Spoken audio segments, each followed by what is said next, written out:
The void of space stretched silent and endless cold. Stars burned like distant watchers while in the shadows of a dying system. The alien race known as the Vyari prepared for their end. Their homeworld was broken, their fleets shattered, their colonies turned into ash by a predator that came without warning. The Vyari had always believed themselves advanced and strong. Their ships were sleek, their technology refined. They thought themselves untouchable until the monsters arrived no one even knew. Their true name, they were creatures of teeth and metal, swarms of living weapons that shredded planets without reason and devoured fleets as if they were nothing. The Vyari screamed for help.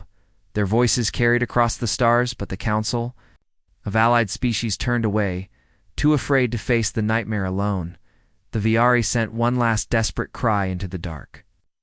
A signal raw with fear, begging for anyone to answer. The signal drifted across forgotten lanes of space through dust clouds and wreckage, through ruins of ancient wars long abandoned, and then it was heard not by the great empires, not by the lords of the galaxy, but by a species few had ever considered worthy of notice.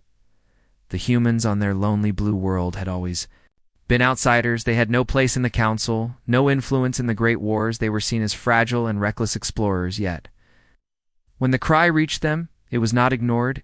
Human stations picked it up, their captains whispered about it there, leaders debated it, and in the silence of long nights, a decision was made. Humanity would answer. The Vyari did not expect much when strange, bulky ships emerged from hyperspace. Their hulls dented, their engines roaring with crude power. They looked nothing like the shining fleets of the Council.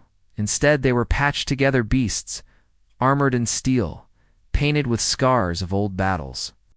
The Vyari laughed bitterly, thinking rescue had come too late, thinking these humans were no more than desperate scavengers. The Vyari commander told his council that they had called for saviors and received a pack of wild animals. But as the monsters returned to strike again, something shifted.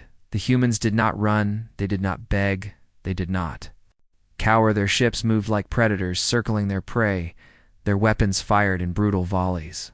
Not elegant beams, but storms of fire and metal explosions ripped through the attacking swarms, and for the first time the monsters pulled back. The Vyari watched in disbelief. Humans fought with no fear, no hesitation. Their voices over comms were steady, even as their ships burned. Their crews shouted orders, not in panic, but in a rhythm that felt practiced. Their losses did not stop them there. Pain did not slow them. When the battle ended, the monsters fled into the dark, leaving behind wreckage and silence.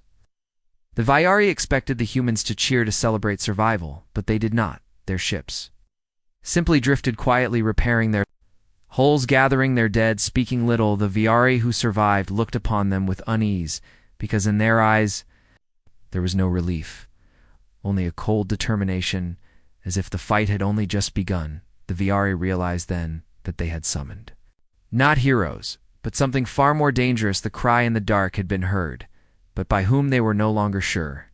These humans had arrived with the face of rescuers, yet fought with the fury of beasts that did not stop until the enemy broke.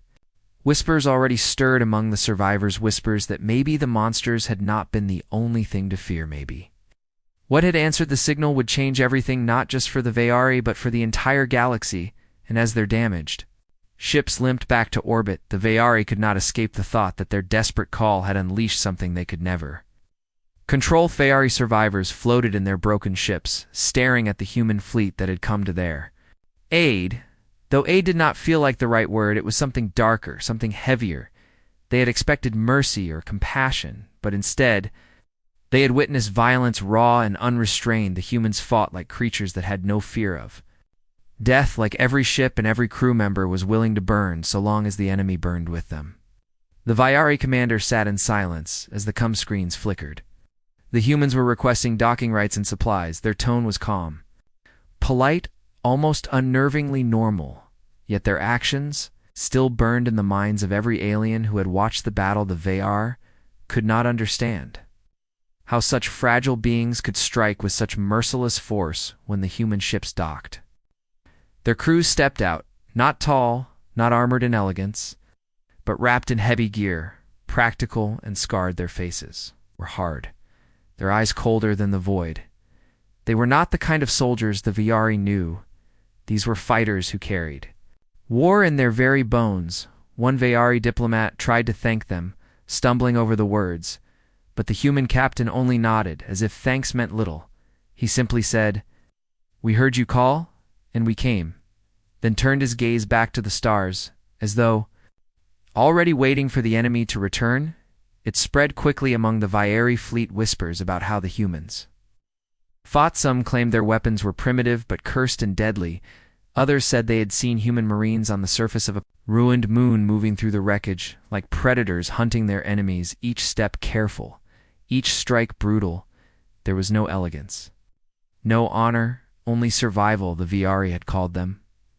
Monsters with fear, but now some began to call them monsters with respect, and that respect was mixed with dread. The Council of Species soon heard what had happened. The Viari broadcast their report, thinking it might bring aid from others, but it did not. Instead, the reaction was hesitation. The counselors spoke of fear, not of the predator race that had destroyed the Viari colonies, but of the humans who had answered the call. They said humanity had no place in galactic affairs for a reason, they said. Humans were reckless, dangerous, unpredictable. No empire wanted to ally with something they could not control. Back aboard the human ships, there was no celebration. The crews worked tirelessly, patching holes, replacing weapons, preparing for the next fight. They had no illusions that the enemy was gone. They knew predators never gave up, so they sharpened their blades and reloaded their cannons. One young Viari officer dared to ask a human soldier why they fought with such ferocity, why they did not retreat when outnumbered. The soldier gave a simple answer: retreat only gives them more time to kill your people. Fight and they bleed. Fight and they run. Those words struck deep into the Viari officer's heart. It was not honor, it was not cruelty, it was survival, pure and unrelenting. Survival, the kind of logic that monsters understood, and perhaps that was why the monsters had fled from the humans. They had seen something in them, something even darker than themselves, but unease grew. The Viari Council feared they had unleashed a power they could not contain. Humanity did not ask for payment and credits or technology. Instead, they asked for maps of unexplored space and fuel for their ships. It was as if the humans wanted now nothing more than to keep moving, to spread outward, to go where no one else dared, and that thought terrified the Viari. What would happen when these humans spread beyond the battlefield? When they carried their strange brand of war to the rest of the galaxy that night, as the Viari ships drifted in orbit, broken and scarred, the human fleet began to move, engines burning blue against the darkness. They did not linger. They did not ask permission. They simply left, heading toward the unknown. Traces of their presence remained only in the wreckage of the enemy and the fear they had planted in every Viari heart. The cry for help had been answered, but not as anyone expected. Instead of salvation, the Viari had invited something that made even the bravest mercenaries whisper in terror. And as the stars swallowed the human fleet, the question remained: were they saviors, or were they the true monsters that the galaxy had yet to understand? The galaxy did not forget the battle, though the Viari were left in silence. The story of what had happened spread like wildfire through the trading routes, whispered from smugglers to merchants, from mercenaries to soldiers. Every telling grew darker. Humans had come to the aid of a broken people and driven back the unnameable monsters with fire and fury, yet no one who spoke of them called them heroes. Instead, they spoke of the way the humans fought with no hesitation to sacrifice their ships, no hesitation to tear apart the enemy, even when outnumbered. Mercenaries in the Outer Rim began refusing jobs that mentioned humans. Some said they had seen them fight up close and swore never again to face them because they were not soldiers. They were something else, something that looked like people but fought like predators, wearing skin on the broken colony moon where the battle had raged. A Viari search team walked among the wreckage. They found the corpses of the enemy, scattered, shredded by human firepower, but what made them pause was the human dead. They found humans with weapons still in their hands, their faces frozen, not in terror, but in grim focus, as if even in death they refused to yield. The Viari scientists studied their bodies, whispering that these were not normal beings. Their strength, endurance, and strange resilience made them doubt everything the Council had once claimed about humanity being weak. They carried the findings back, but few wanted to hear them, because to admit humans were more than fragile explorers was to admit fear, while the Viari licked their wounds. The humans pressed forward, their fleets mapped the dark lanes of space, their signals grew louder. Colonies of steel and fire were planted in forgotten systems. They did not wait for permission. They did not bow to any galactic council, and those who tried to stop them found themselves staring into the same merciless eyes that had driven the monsters back. Human captains spoke with calm words, but every alien who looked into their gaze felt the weight of something dangerous behind it, a promise that they would never be pushed aside again. In one council chamber, an elder species argued that humanity should be isolated, forbidden from expansion, but the younger races disagreed. They remembered the monsters, and they remembered who had fought them back. They feared what would happen if humans turned from allies to enemies. Some said it was already too late. The humans had never sworn loyalty. They had never asked for guidance. They simply acted in their own way, a way no one could predict on a remote asteroid station. A group of mercenaries sat drinking and arguing about a job to raid a human convoy. Most of them refused outright. They told stories of human soldiers who fought even when bleeding out, who smiled when outnumbered, who used tactics so brutal no other species would even think of them. One mercenary leaned in close and whispered the worst thing he had ever seen: a human prisoner captured by raiders had smiled when threatened. The man had said calmly, "You should have killed me the moment you saw me, because now you've made a mistake." The mercenaries killed him quickly, but later their entire crew was hunted down in the dark by a human strike team that came with no mercy. The survivor swore he would never again stand against them. Yet behind all these stories, humanity itself remained quiet. Their governments did not boast their fleets, did not spread propaganda. It was almost worse, because silence gave room for fear to grow. If they did not explain themselves, if they did not show weakness, then what were they hiding? Were they harmless or horrifying? No one could decide. The Viari, however, knew one truth: they had sent out a cry for help, and in return, they had awakened something. The humans did not look like monsters. Their faces were like any other, but the way they fought, the way they refused to bend, had marked them in the eyes of the galaxy as something far more dangerous. As the council argued in circles and mercenaries spread their fearful tales, the humans kept moving deeper into space, as if drawn by something unseen, leaving behind a trail of silence, wreckage, and questions with no answers. And for the first time in a long time, the galaxy feared not just the monsters hiding in the dark, but the new power that walked openly among the stars. The humans who answered a cry and made everyone wonder if they were saviors, or the very horror they were meant to face. Viari fleets sailed quietly through the star lanes, their ships battered but slowly recovering from the destruction they had suffered. Whispers filled every corridor, whispers about the humans and the way they had fought. No one spoke too loudly, as if saying their names might summon them again. One officer dared to ask aloud if calling for help had been a mistake. They not traded one nightmare for another, but the question lingered in silence, unanswered, because deep inside they all knew that the humans had not come for gold or tribute. They had come because they wanted to, and that was what frightened them the most. Beyond the Viari systems, reports began to multiply: cargo fleets that had vanished only to reappear in the company of human warships. Alien raiders who tried to attack them never returned their ships, found gutted, drifting in cold space, their crews torn apart in ways too precise to be mindless violence.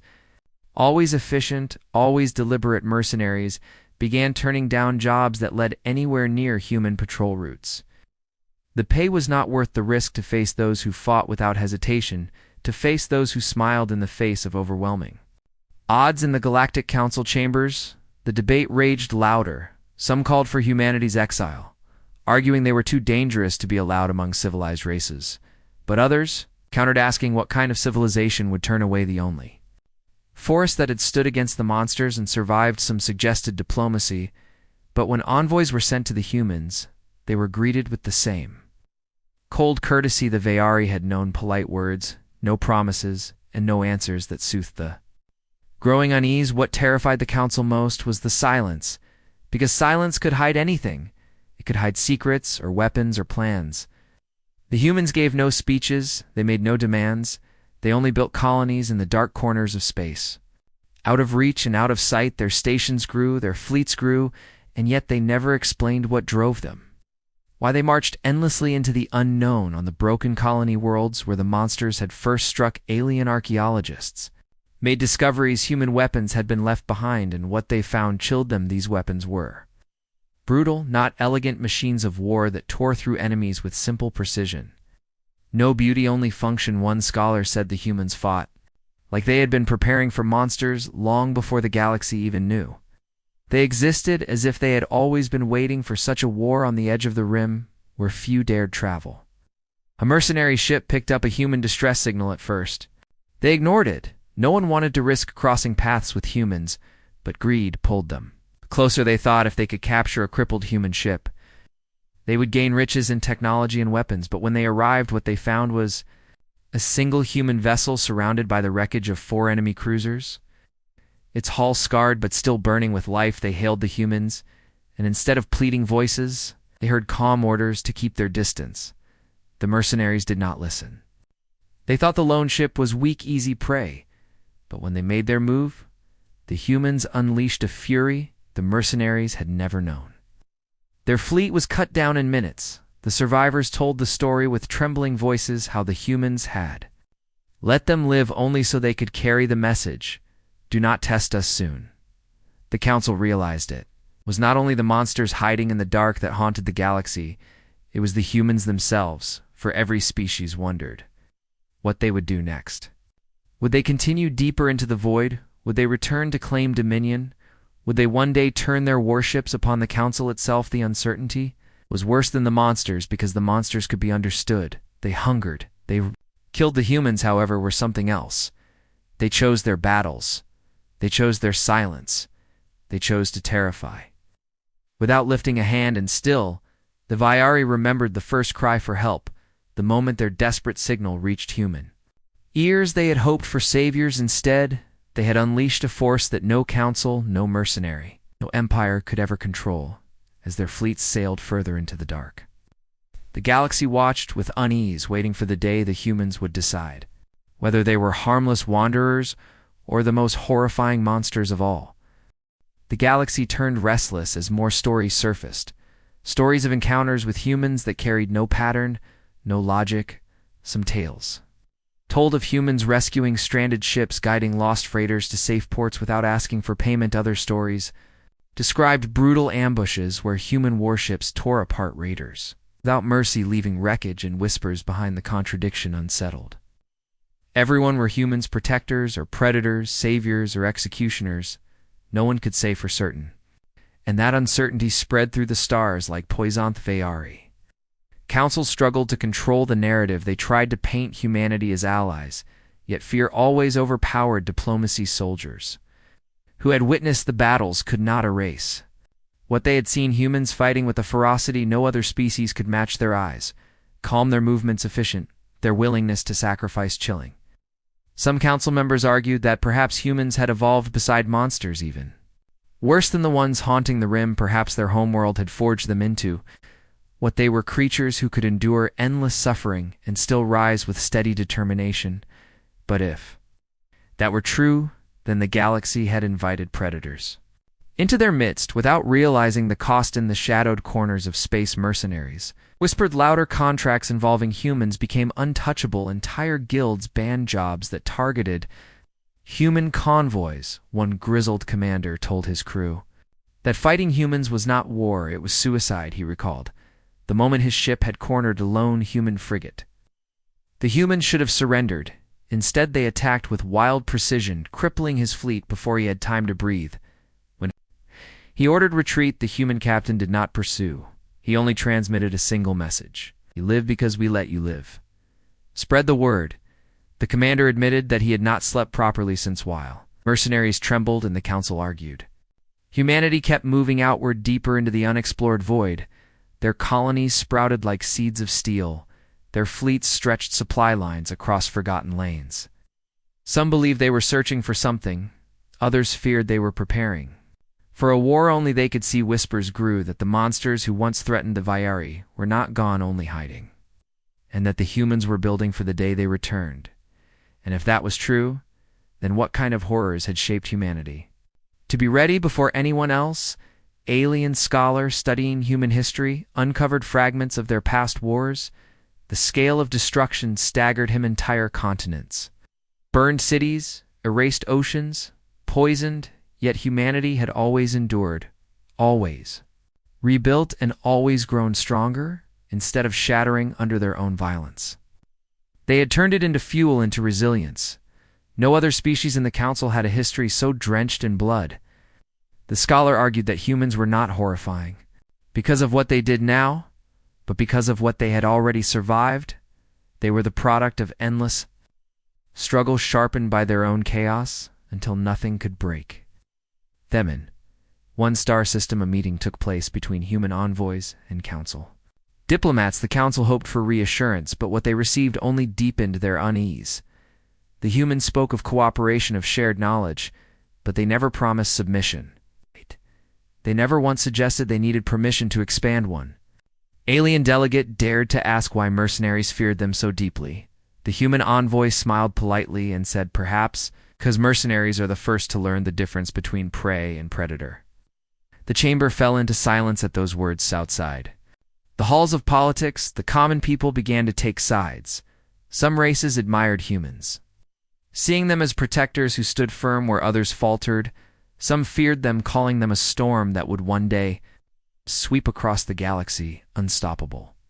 Merchants told tales to frighten their children, stories of human captains who stared death in the face, and laughed. Soldiers repeated the legend that no human ever truly surrendered, because surrender meant nothing to a species that had built empires on ruins. Still, the truth remained hidden. Even the Vyari who had first sent the desperate cry for help no longer knew if they had been saved or doomed. They watched the humans grow stronger in silence, their ships vanishing into the dark beyond known charts, their weapons always evolving, their soldiers always training. They had not demanded control yet. Everyone knew control was within their reach, and perhaps that was what terrified the galaxy the most. Not what humans did, but what they could choose. Don't. So the stars waited with unease, listening for the sound of human fleets moving in the dark, waiting for the day the silence would break again and reveal once and for all whether the humans who answered that cry for help were harmless guardians or the most horrifying monsters the galaxy had ever unleashed. It silence that surrounded humanity had become heavier than war itself. Every species in the galaxy felt it in their bones, like the weight of a storm that never broke. Humans did not speak of their plans. They did not explain their motives, yet their fleets grew stronger, their colonies multiplied, and their shadows spread through the stars. The Vyari, who had first called for help, now watched with dread. They had once begged for saviors, and instead they had unleashed something far more complex, something that could not be tamed. Rumors spread quickly through the trade routes of a massive human armada gathering in the void far beyond mapped space. Captains swore they had seen flashes of enormous warships larger than anything the council had ever built, ships that moved in silence, their hulls dark, their engines glowing faint like predators waiting in ambush. When these rumors reached the Galactic Council, panic ignited. Diplomats demanded answers. They sent envoys and requests, but the humans answered with the same polite calm, nothing more, nothing less. They were never hostile, yet never reassuring, always in control. Mercenaries who once thrived on chaos now avoided human space entirely. Contracts that led toward human colonies were burned in secret taverns. Whispers replaced boasting. No mercenary wanted to test the strength of those who fought like ghosts and left survivors only to spread fear. Some claimed humanity had begun training alien species in their methods, teaching them to fight as humans fought. If this was true, then soon entire armies would rise, not bound by the old council's ways, but by human discipline. Sharp, cold, efficient, the thought alone sent ripples of unease through every Empyrean. The fractured worlds where the monsters had once brought destruction, scavengers reported seeing human outposts built upon the ruins instead of rebuilding them. For comfort, humans transformed them into fortresses, walls of steel bristling with weapons, eyes always turned toward the void as if expecting the monsters Return one scholar argued that this proved the truth. Humanity was not expanding for conquest. They were preparing for war, a war that no one else could yet see. But if humans were right, then what kind of enemy was coming that required such endless preparation? Dip in the rim, a lone cargo ship stumbled upon a site that froze its crew a graveyard. Of alien warships shattered and lifeless, but within the wreckage sailed 3 human vessels scarred but undefeated. When hailed, the humans only said this was not their fight and advised the crew to leave quickly. The aliens obeyed without hesitation. The story of the graveyard spread faster than any council decree, and with it the legend of humans grew darker, for they had survived again. Against impossible odds, Galactic Council called an emergency session. The chamber roared with fearsome, demanded humanity's exile before it was too late. Others argued that exile was impossible.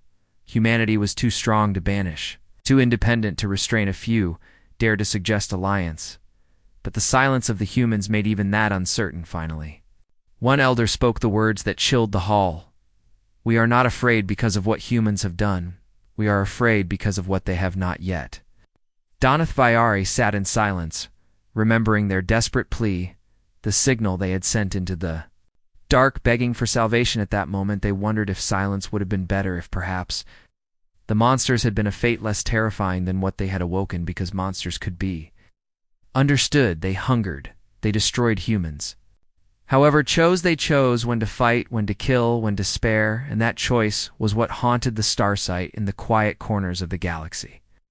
There were those who saw hope in humanity. Some believed that when the monsters returned, as they surely would, it would be the humans standing at the front lines, ready to burn so others could live. Perhaps that was why they terrified so deeply, because they reminded every species what survival truly cost and how high a price must be paid. The end, the galaxy waited in uneasy silence. Fleets patrolled borders. Eyes watched every human movement, every rumor of a new ship or fortress, every whisper of their war songs. And as the stars spun endlessly in the dark, the same question echoed. Across council halls, mercenary taverns, and silent colonies alike were the humans. Harmless guardians of a fragile galaxy, or were they the most horrifying monsters the universe had ever created? And the silence of humanity gave no answer, only the dread that one day the truth would be revealed, not with words but with fire. The galaxy had grown tired of waiting, yet fear kept every hand from striking. First weeks turned into months, and humanity continued to expand quietly, without grand declarations, without banners of conquest, only more ships, more colonies, more silence.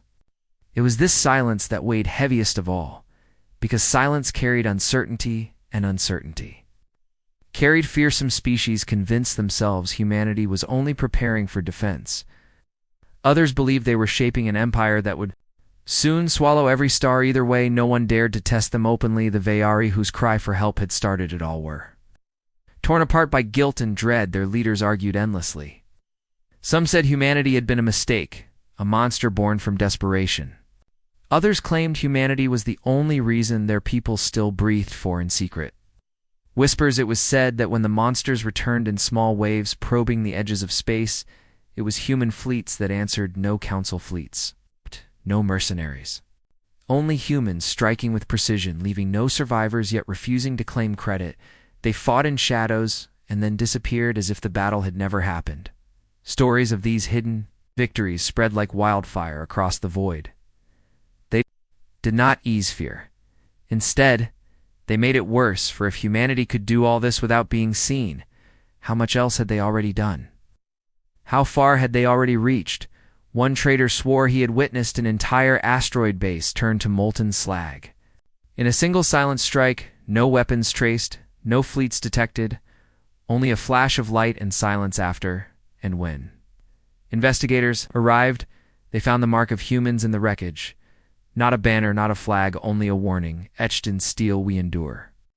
Within the council chamber, the divisions grew wider than ever. Some demanded alliance, binding humanity into shared treaties. Others screamed that humanity had already surpassed them, that they were a rival empire, rising in shadows, waiting for the perfect moment to seize everything. At one point, a desperate chancellor asked the question aloud: if humans are truly protecting us, why do they never say it? Why do they never demand recognition? The answer came from a quiet elder, because true predators never need to announce themselves mercenaries. Meanwhile had stopped speaking bravely of battles and contracts, their halls once loud with laughter, now filled only with silence and drink. No one wanted to fight the humans anymore. Not for gold. Not for glory. Even the most reckless crews turned away from any path leading toward human borders. They had seen too many fleets vanish, too many comrades return, broken, their voices trembling as they described battles that were not battles but executions, carried out with terrifying efficiency among scholars. The fear shifted into obsession. Alien historians and researchers scoured human records, trying to understand what drove them. Some claimed it was their long, violent past. Others argued it was something deeper, something in their very nature that made them thrive in conflict. One theory, whispered only in shadows, suggested that humanity might not be afraid of the monsters at all, that they might be preparing for something far worse, something even the galaxy had not yet seen, if true, than all the Council's fears were meaningless, because humanity was not looking at the galaxy as rival, they were looking beyond it. Then came the night that shook the galaxy. A Viari outpost sent a desperate transmission, cut short by screams before silence fell. A council fleet rushed to respond, but when they arrived, they found only wreckage and fire, and amidst the ruin, they found something else. Human warships, already their engines still hot, weapons still armed. No one could explain how they had arrived so quickly, or why they stood silent watching the flames. When asked what had happened, the human admiral only gave one reply: "We warned you, the monsters have returned." Panic erupted across the stars, but beneath the fear, there was something else's realization. Humanity had not been building for conquest. They had been building for survival, not just theirs, but for everyone. Whether willingly or not, the galaxy was tied to them now. Their silence had never been cruelty, it had been preparation. Yet even this revelation did not erase the terror, because survival at any cost was still terrifying. The Viari wept, knowing their cry had brought this fate upon the galaxy. Yet even in their sorrow, they understood there was no turning back. Humans had heard the call, and they had answered, not with comfort, not with kindness, but with war. The monsters had returned. And now the galaxy would see the full truth of what humanity was capable of. And that moment, every empire, every counselor, every mercenary faced the same haunting question: if the monsters could not be stopped, if the stars themselves burned, could the galaxy survive with humans at its side, or would survival itself be the cost? That turned them into something far worse than the monsters they fought. The silence of humanity lingered, but this time it carried not just fear, but the promise of fire. The galaxy had grown tired of waiting, yet fear kept every hand from striking. First weeks turned into months, and humanity continued to expand quietly, without grand declarations, without banners of conquest. Only more ships, more colonies, more silence.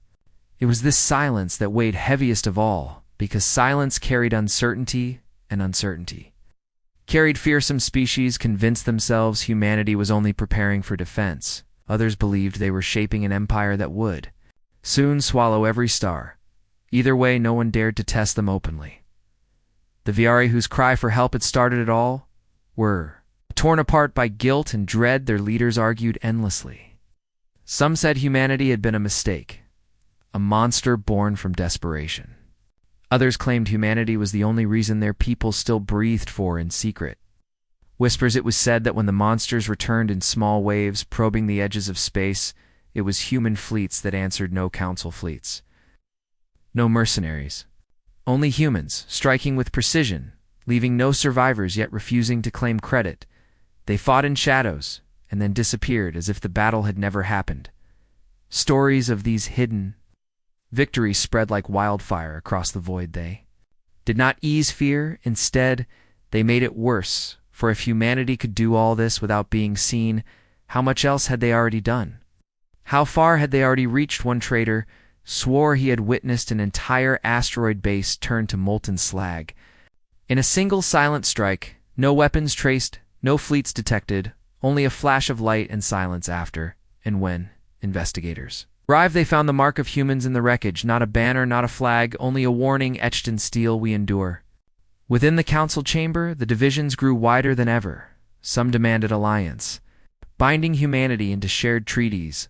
Others screamed that humanity had already surpassed them, that they were a rival empire rising in shadows waiting for the perfect moment to seize everything. At one point, a desperate chancellor asked the question aloud: if humans are truly protecting us, why do they never say it? Why do they never demand recognition? The answer came from a quiet elder: because true predators never need to announce themselves mercenaries. Meanwhile, had stopped speaking bravely of battles and contracts. Their halls, once loud with laughter, now filled only with silence and drink. No one wanted to fight the humans anymore. Not for gold, not for gold. For glory, even the most reckless crews turned away from any path leading toward human borders.